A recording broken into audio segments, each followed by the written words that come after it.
Hi everybody, I'm Richard and welcome back to Small Caliber Arms Review. Today we're going to be taking a look at this.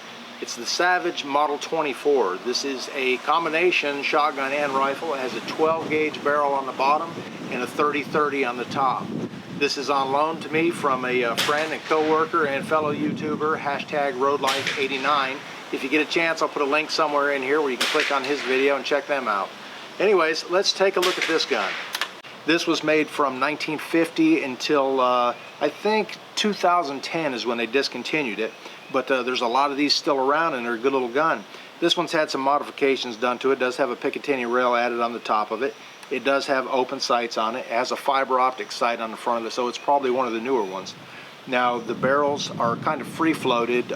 They used to be soldered together, kind of like what you'd have in a double barrel shotgun. But this one just has a ring that stabilizes the rifle to the shotgun barrel. It is a break action. It has an extractor on it. It does not eject the rounds out, but you can pull them out enough to grab it and pull it out, put your new shells in there. Close it up. You've got a selector on the hammer there. You either pull it back, which will hit the upper barrel, or you push it forward and it'll hit the lower shotgun barrel. We're going to get this thing loaded up with a couple shotgun shells, and we're going to take some shots at the patterning board over here and see how it does. Alright, it's a nice breezy day here in Kansas, but we're going to shoot some 30-30s. These are Winchester Super X 150 grain 30-30s, and then we're going to throw some 12 gauge in there, just some Winchester Super Target 12 gauge 2 3/4 inch number 8 shot, 1 1/8. We're just going to take a couple shots at the patterning board over here and see how it does. Then we'll go down the rifle range. I've got a target set up over there at 50 yards. It's 25 yards to the patterning board. Let's see what it does. All right, all you got to do is load your round in there, close it up, pull your hammer back, make sure your selector on your hammer is pointed to the lower barrel, the 12 gauge barrel. Take your safety off, point the target, you're ready to go.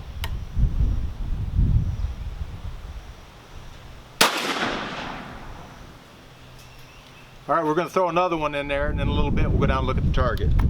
Now, to take the round out, like I said, it doesn't have an ejector on it. It has an extractor, pulls it up out of the barrel enough for you to get your fingernails underneath it, grab it, take it out, put your new round in there.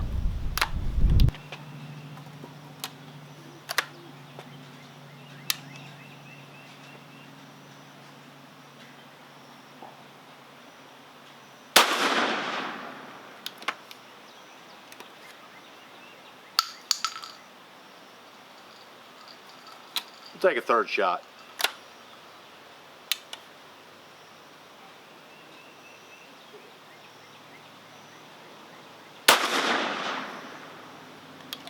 All right, kick's not that bad on it. The gun's got a little bit of weight to it. It's not excessively heavy, but the recoil's not too bad on it. It does have a plastic buttstock on it, and this one has been modified by the the current owner's grandfather. You can pull it out and have a few extra rounds in the back there. It's a pretty neat little modification he did to it. There is a rumor that some of them were made that way, but this one was not made that way.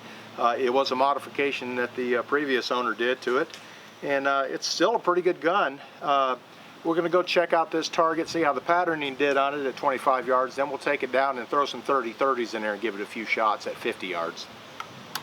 Now, one of the things about being at a public range is I can't just walk out there to the target anytime I want. I got to wait a little bit, and when it comes time for people to change targets, they cool the range down. We can go down there and look at things. So it takes a little bit. Got to find something to keep me occupied. I can reload that. I can reload those.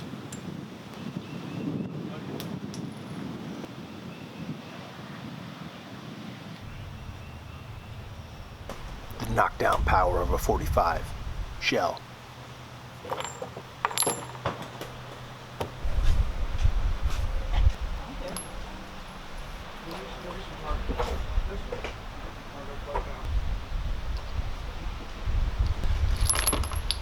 All right, they called for a ceasefire. Nobody's handling any firearms. Let's go over here and look at this patterning on this thing.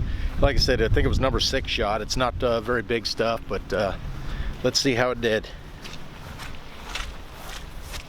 And there's a piece of paper with a whole bunch of little tiny holes in it. So it's, yeah, I mean, it's hitting pretty much where I'm aiming at, and it does all right. Now we're going to go down to the rifle range, throw some 30-30s in that thing and see how it does with that. It is open sights, and I'm going to be shooting at 50 yards. It's really windy out, but that's a pretty heavy round. 30-30 is known as a brush gun, so it should do all right. All right, let's do the rifle part. Remember, put your selector on the upper one. Pull the hammer back, aim at your target, take it off safe, ready to go.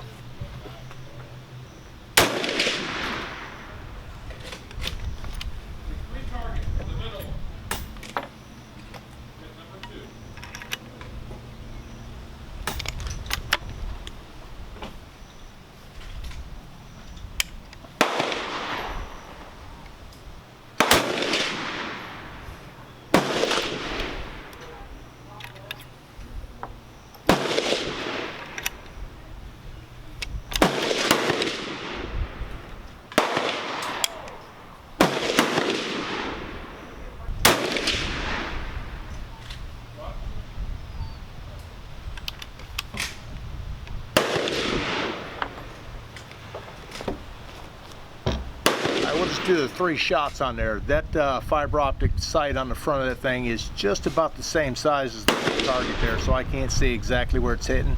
When the range cools down again, we'll go down there and take a peek at it.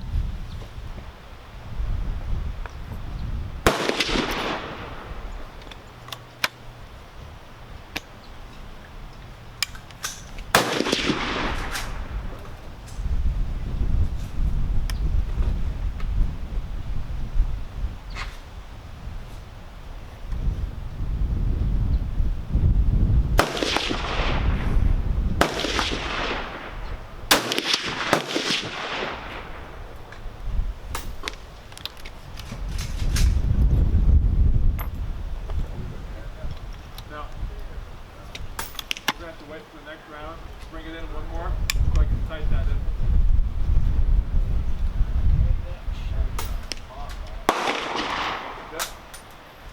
It's got that perfect key, I love it.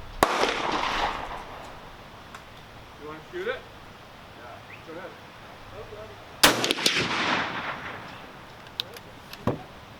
Alright guys, that's it for the range part of it. This is the target I was shooting at. There are 1, 2, 3, 4 holes in there. This one is a double hole. I did get 2 rounds through there pretty much.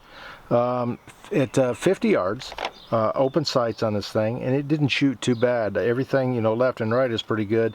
Elevation, I'm pretty sure that was me. Like I said, the front sight on this thing being a fiber optic sight, and it's kind of big. I mean, not relatively big, but at 50 yards, a target that size, that blocks pretty much most of it. But anyways, we're going to get this thing taken apart so we can get it cleaned up. And disassembly of this gun is a breeze. You got the nut right here, or the bolt right here on the bottom. Go ahead and take that out. And this gun has been checked. It is cleared. Once you get that all the way out, it comes apart just like any break action shotgun does pretty much. And then just flip your lever over there. Open it up, it comes apart. You've got easy access to everything in here. The bore, piece of cake to get in there and clean it all up. You got a little bit of workings right here. You want to get those lubed up and cleaned up, make sure there's no grit or anything in there. Down in here, there's not a whole lot of moving parts on the outside here.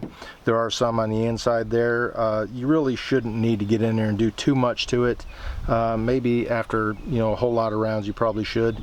Even some of the shotguns like the Mossberg, I think, is like 250, 500 rounds, somewhere around there before you need to do a disassembly on it and get it cleaned up.